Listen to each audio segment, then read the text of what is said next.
I don't think there's anyone home. There's a light on upstairs.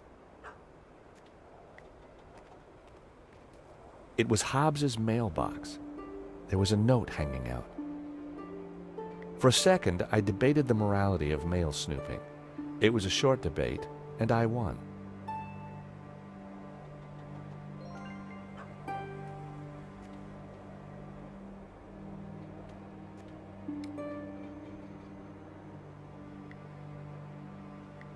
I decided to open the letter. Dear Mr. Hobbs, due to previous incidents, we are writing to inform you that we will no longer be sending models to your address. It went on to discuss Hobbs's temper and other alleged infractions, some of which still carry the death sentence in certain less sophisticated cultures. Interesting.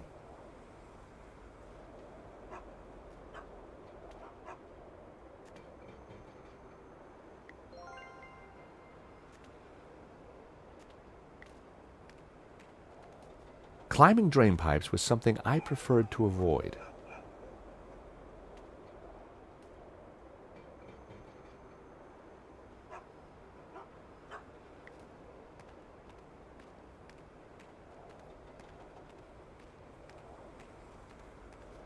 The large dumpster was full of garbage.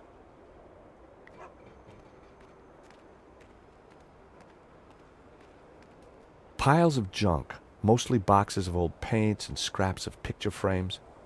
Mixed in were wires, cardboard, and some dubious-looking old clothes.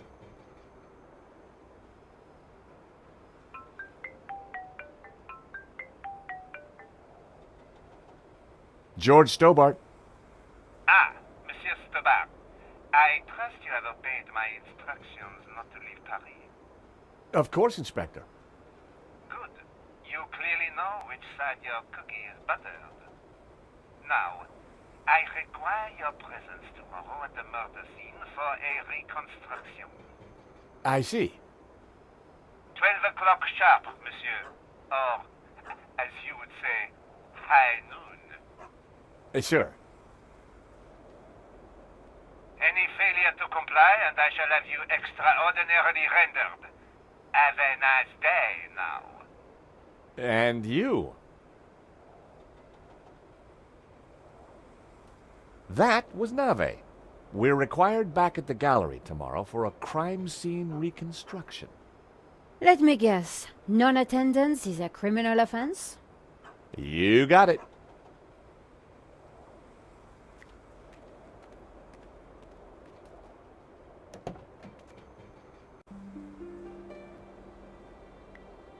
Slasha.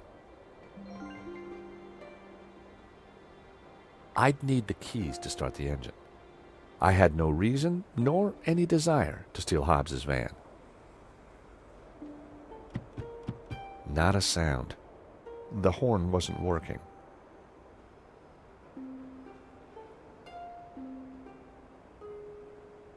I decided to leave the handbrake alone. I popped open the van's hood.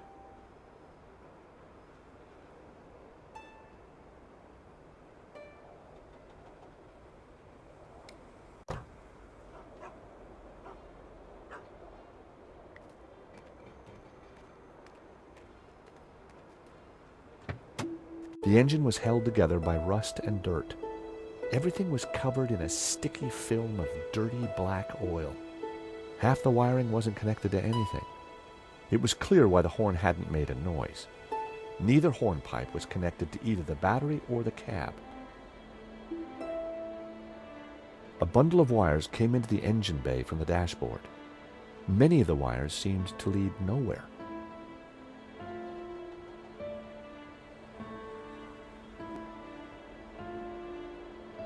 It was the van's engine. I didn't really have any reason to sabotage it. It was the van battery. I needed to hook this up to the horn somehow.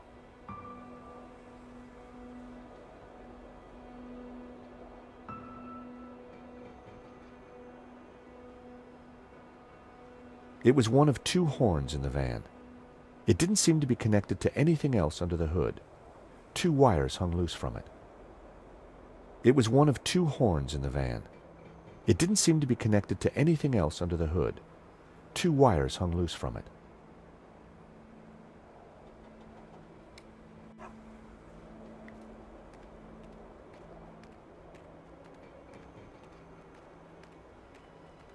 I had found just what I needed. 2 lengths of wire.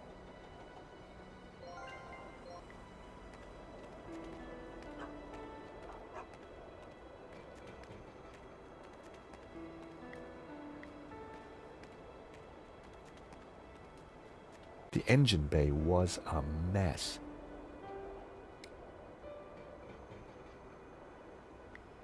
I snipped the wire in half.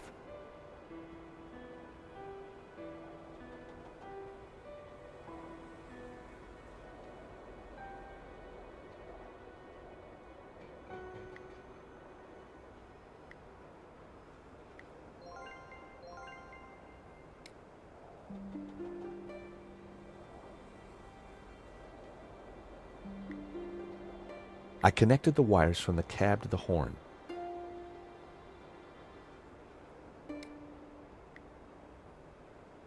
The wire was just long enough to connect the battery to the horn.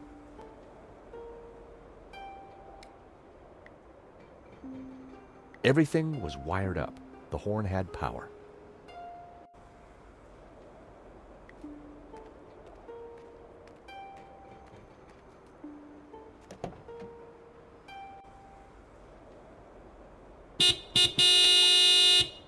I figured that should get Hobbs' attention. All right, hold your bloomin' horses. What are you up to with my van? Hello there. We fixed your horn. So I hear. Now what are you doing in my yard? Sorry to bother you again, Mr. Hobbs, but...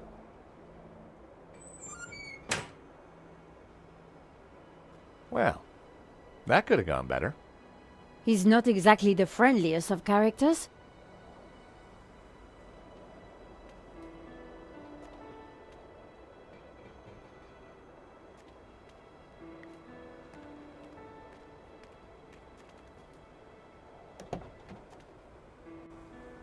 I decided to give it another blast.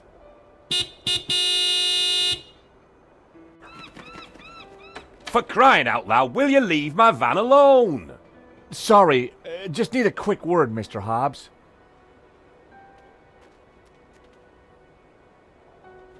Afternoon, Mr. Hobbs. We're from the model agency. About bloomin' time. I'm on a deadline. You better come up.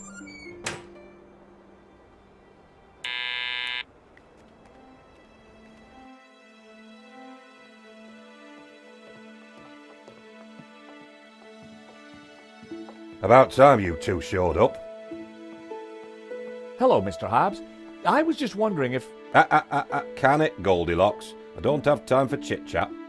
Just get undressed behind that screen. Undressed?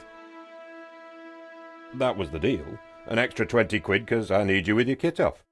The studio was freezing. And as for you, darling, no need to get undressed. I've got a vivid imagination, so I'll just use that. Either way, just go sit over there on that rug and give me your best belly pock floozy.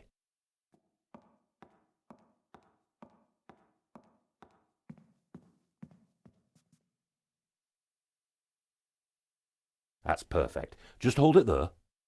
Nico made for a good distraction. I just needed to figure out how to get a look inside that portfolio. I didn't want to play around with the negligee. Those days are long gone. But I wondered who it did belong to.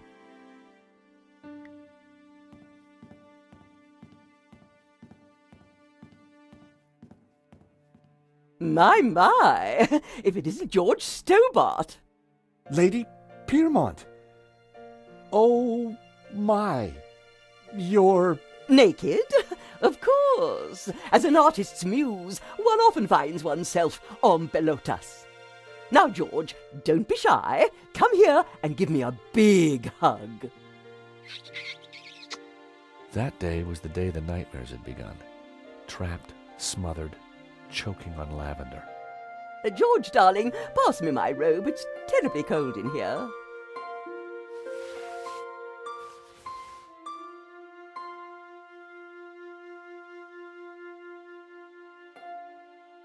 Oi, what are you doing with a bloomin' robe on? God help me, but you're supposed to be naked. I've got a deadline to meet. Well, you won't be meeting any deadlines with manners like that. And besides, it's freezing in here.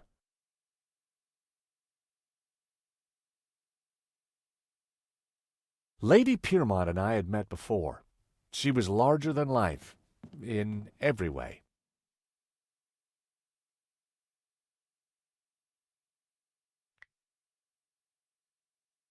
Lady Piermont. Oh, George, be a darling and sort the heating out in here. I'll see what I can do.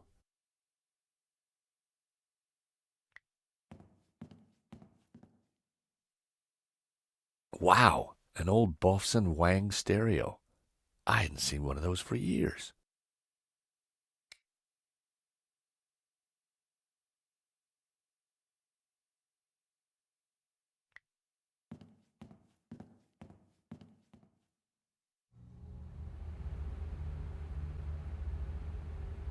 Hey! Leave that dial alone. Sorry, but Lady Piermont is cold. I thought... Look, pal, I know it's brass monkeys in here, but the wiring in this building is ancient, and the fuse box won't take it. Her Majesty will just have to get used to chapel hat pegs. Lady Piermont, Mr. Hobbs won't let me turn up the heating. Well, we'll soon see about that. Oh, crumbs. If you do not adjust the heating, I shall refuse to cooperate. Lady Piermont, it's the circuits. They won't take the strain. You know what old buildings are like. In which case, I see no reason for this session to continue. Whoa, Lady Piermont, let's not be too hasty. I'm sure I can accommodate your needs. Good. Perhaps you can start by letting George here turn up the heating. Oh, go ahead then, but be careful. The power in here is temperamental.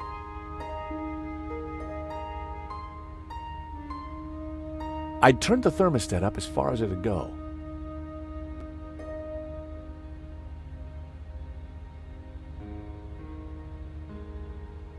I wondered if the suspicious wiring could be used to my advantage.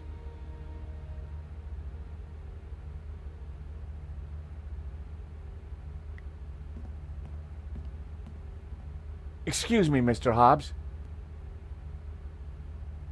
Oh, what do you want? You're supposed to be sprawled naked on that rug with the family jewels out. Yeah, well, about that. Could I just ask you a couple of questions first? Blow me. A model who's shy and chatty. It must be my birthday. Yeah, about this naked sprawling... Oh, what's up? Afraid of the shrinking effects of a cold warehouse? No, it's just... First time? Little embarrassed? Well, if it helps, we can all get naked. No, definitely not. Well then, what are you waiting for? Let the monkey see the nuts. We had a saying in the Stobbart family. If a job's worth doing, then do it with your pants on. I'll let you get back to your painting. You're too kind.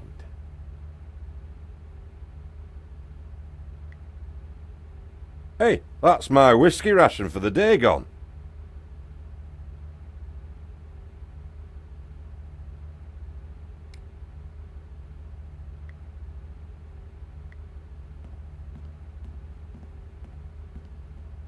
How about a top-up, Mr. Hobbs? Oh, don't mind if I do.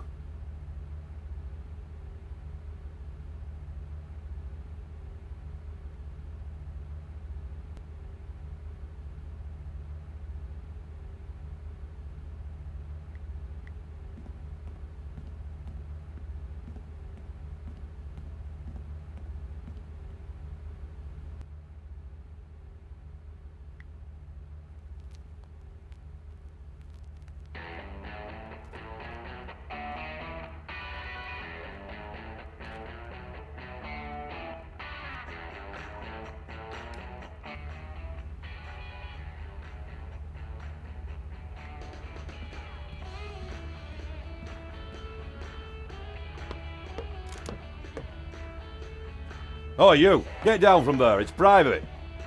Oh, sorry.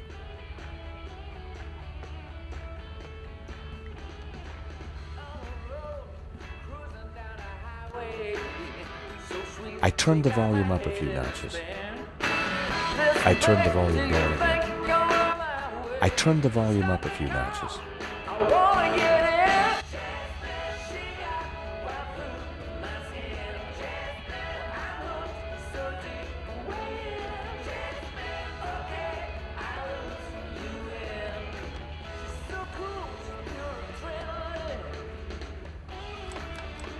It was locked. I wondered what was behind the door.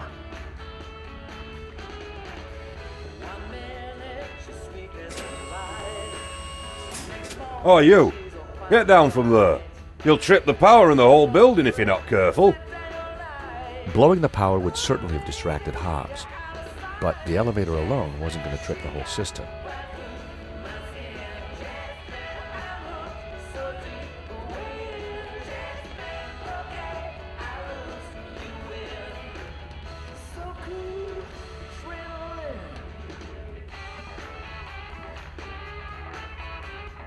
A word, if I may, Lady Piermont. For you, George, I'm all ears. How can I help?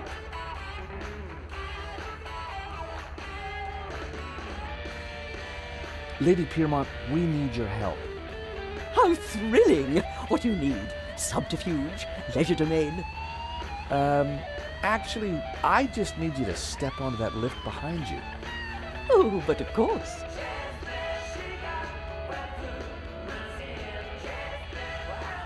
Is this good, George, darling?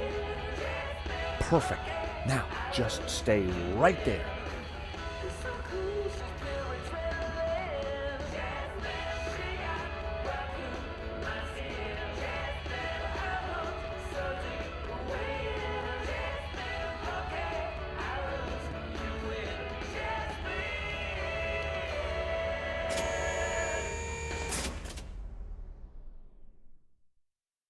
Oh, not again.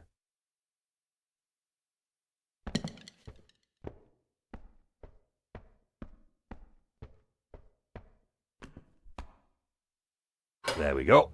Now, I decided to wait until Hobbs was painting again. That would annoy him the most.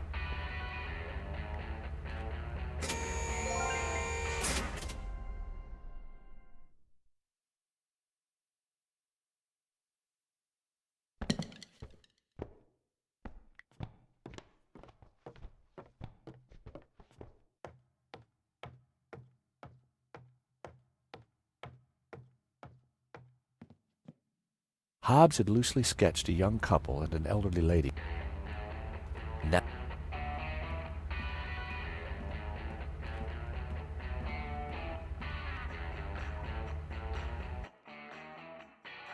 Hobbs was good, but no way was he going to sketch me in the nude.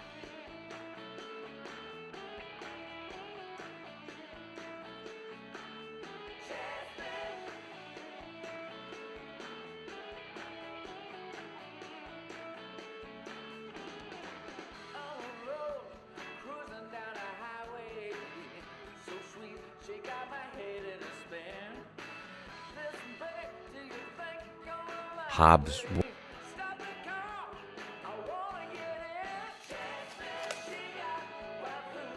More of Hobbs' sketches. The model looked familiar.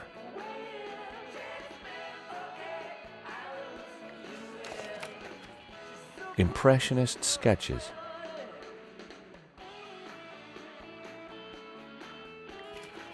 Well, it wasn't La Malediccio, but it did appear to be a study for an element of the painting, the Ouroboros. There was something different about the image in the center. I figured the sketch might come in handy, so I took it. what the heck? I told you that portfolio was private. Huh? Well, that was fun. Just like when you were a private dick, George. So, you're not models? No, Mr. Hobbs. Well, you can't be a copper. You're not stupid enough. So what the blazes are you doing in my studio? We're investigating the theft of a painting, La Malediccio, by the Spanish artist El Serp. One of these sketches is a study of that painting. Well, sure, but what's that got to do with that? I'm a restorer, and I restored it. I've got nowt to do with what happened after that painting left this studio. How was I to know it was going to get Henri killed? Hang on a second. How do you know Henri's dead? Look, he and I went back a long way. Le Lézard Bleu was on the ropes, so I got the painting into his exhibition. Nothing like this was supposed to happen.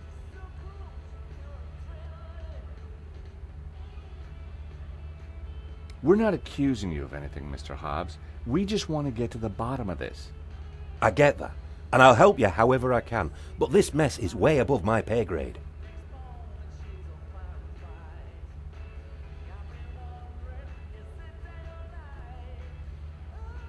How come you needed to make so many sketches of the painting to restore it? Restoration's not about throwing a load of paint around. It takes research. The Serp is a complicated painting. A lot of subtext. A lot of symbols.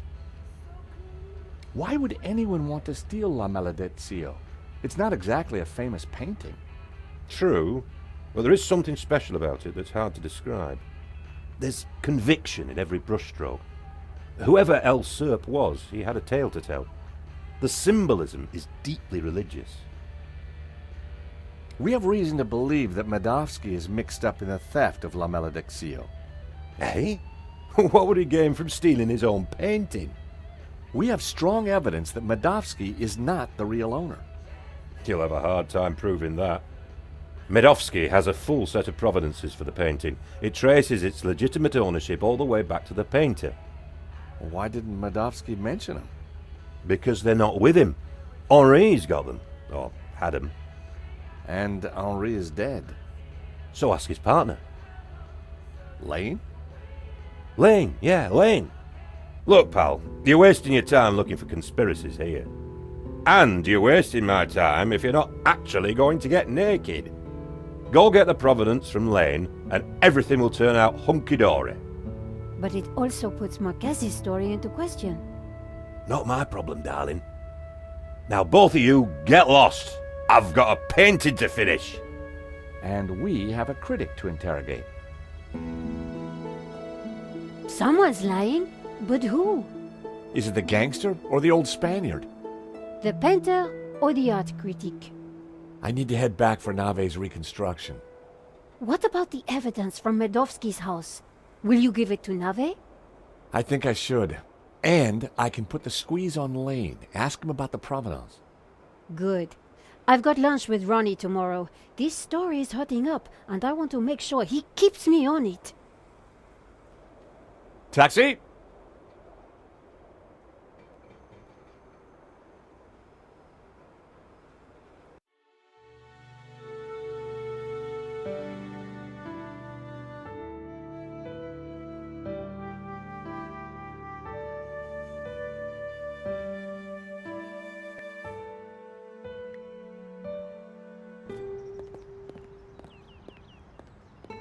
Here I was again at the crime scene. Inside the gallery, I could see lots of activity. Nave preparing for the reconstruction, no doubt.